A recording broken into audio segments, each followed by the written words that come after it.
Ladies and gentlemen, today we're going to be talking about something that's very near and dear to my heart, and that is the biceps, specifically bicep training.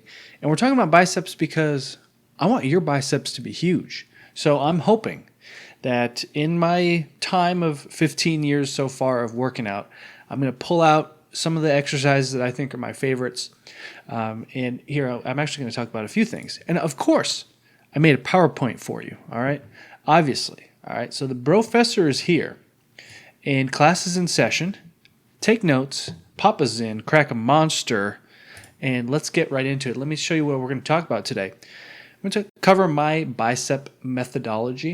I'm going to talk about my favorite bicep exercises and some cues and some tips that's hopefully going to help you out with your bicep training. And then after I go through my favorite bicep exercises, I'm going to just show you like what a typical bicep day is for me. And really that's just half of my arm day because I do triceps and then biceps on my arm day. So I'll show you what the bicep portion looks like. And then there's a bonus tip at the end. So bonus tip. Okay, so bicep methodology. And this is just kind of the way that I've shaped my bicep training over the years. And there's so much conversation these days about reps, specifically high reps versus low reps. And I've trained for a very long time trying both ways. Right? I've done a lot of just low rep stuff, like in the 1 to 3 to 4 rep range. And I've done a lot of high rep stuff, 20, 30, even 40 reps.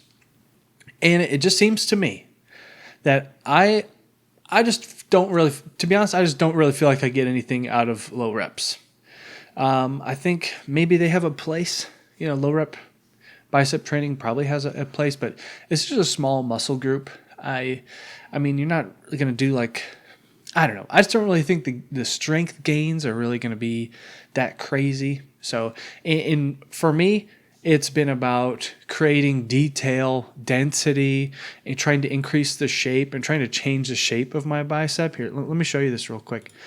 Like for example, in the last 2 years, I'd say this is starting to come in. It's this kind of like this interesting feathering going on the inside of my bicep. When I'm pumped up, you can start to see this fluttering, like right in here. It's just kind of like you can see all the muscle fibers like fluttering in there. It gets really cool.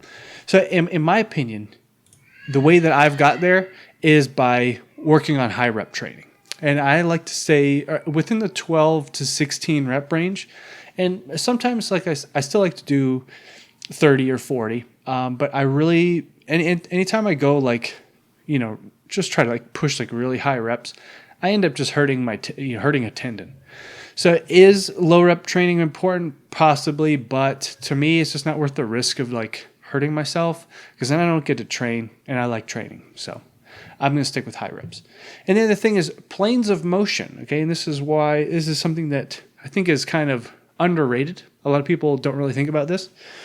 If you think about your bicep and where your bicep attaches, so your bicep attaches obviously like at the base of your forearm right here, and then it attaches up here. So if your elbow is down, you're going to be able to stretch it the most because your bicep is elongated the longest, right? But as you bring your elbow up, it actually shortens the length of your bicep, right? Like because now your attachment point and your insertion are closer together as you pick your elbow up. So that means you're able to get a stronger contraction and all the muscles are able to contract a little more.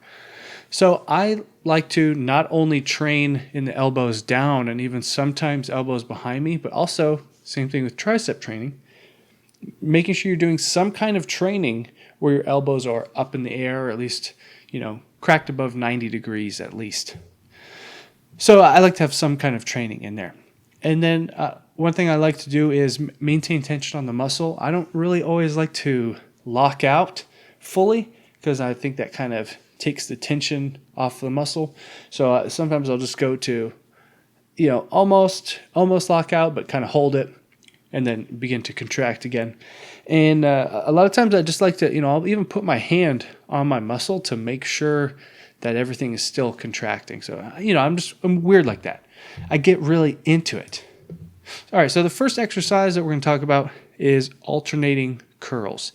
And, there's obviously, there's ways you can do this where you don't really get anything out of it, and there's ways to do it that feel really nice.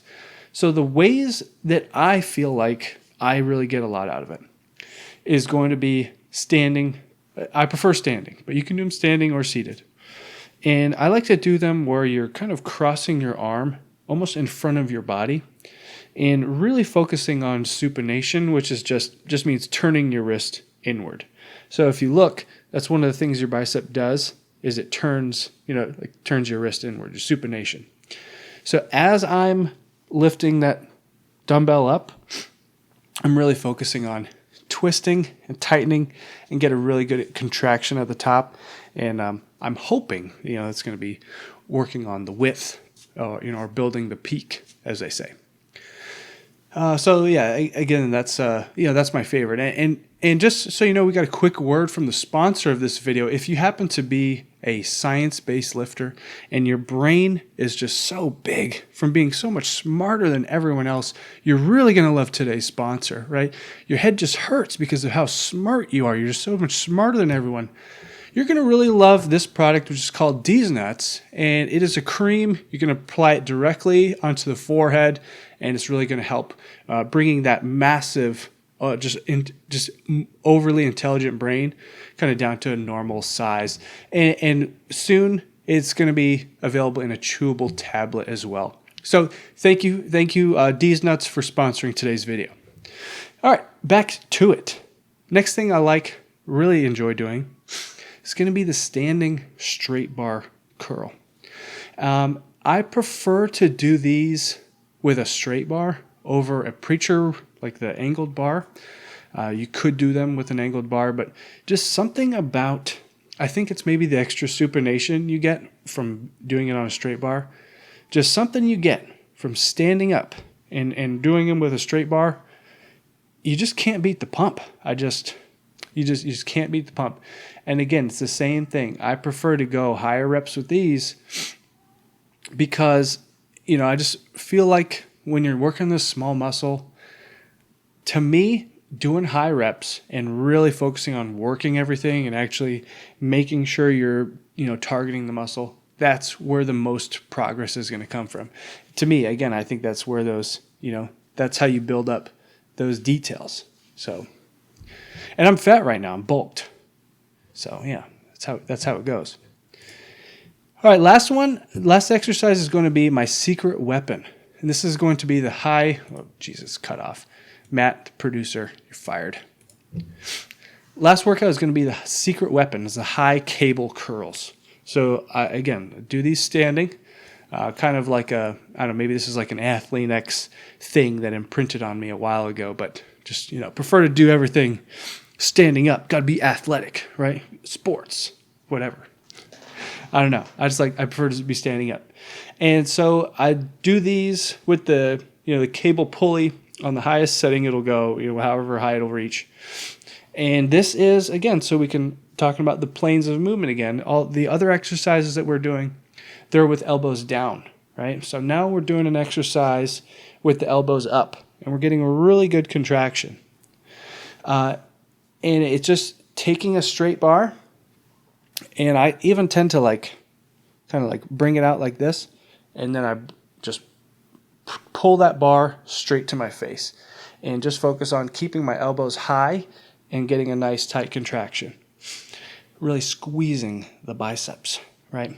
And you can do these with a straight bar, or you can do them single arm. If I do them with a straight bar, it's kind of obviously it's going to be more in front of you. But if I do them single arm, I kind of do them out like this. I kind of do a little pose here, and it basically just like you would flex your bicep. If you wanted to show somebody your bicep, you go like this.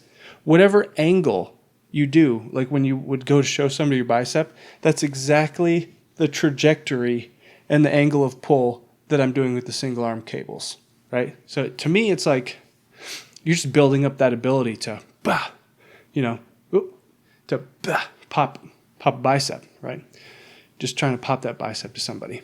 So Again, just like that, nice and tight. And I like to keep them, same as everything else, 12 to 16 reps.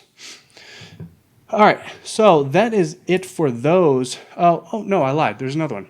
Hammer curl with the ropes. Okay, I'm not a huge hammer curl fan on the dumbbells.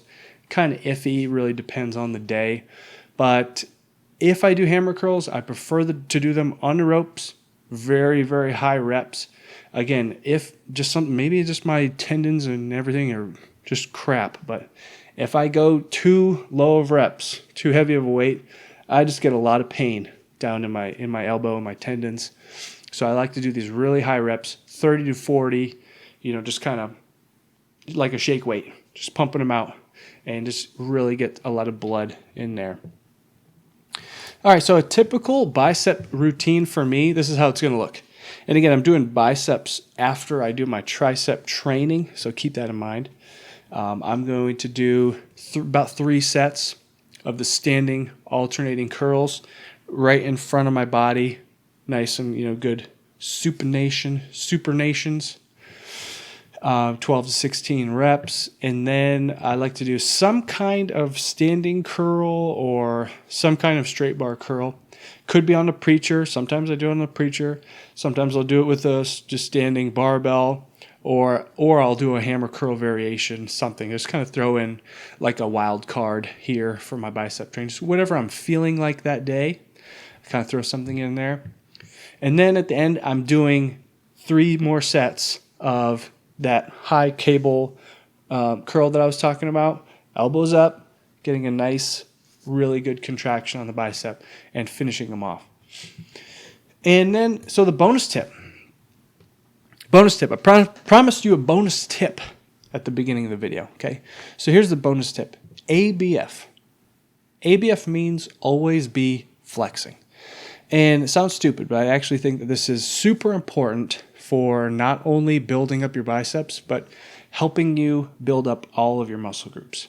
So always be flexing is like this, okay? If you're at work, you should be thinking about flexing your biceps. You're in the shower, you should be thinking about your biceps, okay? How can I get a better mind-muscle connection, right? What happens when I have my arm down here? What happens when my arm is up here? You should be always flexing your biceps all the time, at all times. Driving in the car, flexing your biceps. At the doctor's office, no, you're not paying attention, listening to your name. You are flexing your biceps because you want to know everything there is to know about the mechanics of your biceps, how they work. You want to be able to control them and flex them at any time to show the boys, right? You got to be able to impress other gym dudes with your bicep strength. And again, like I said, I think this is really important. I kind of, I say it in a bit of a joking way, hee hee ha ha, jokes about it, but I actually do think genuinely it's really important because once you get a really good mind-muscle connection, just outside of the gym, you can flex it any time. Well, now when you go to actually work it with whatever weights, now you're really, really, really being able to target that muscle correctly. All right, that's all I have for you today. Hope you enjoyed the video, and I'll see you in the next one.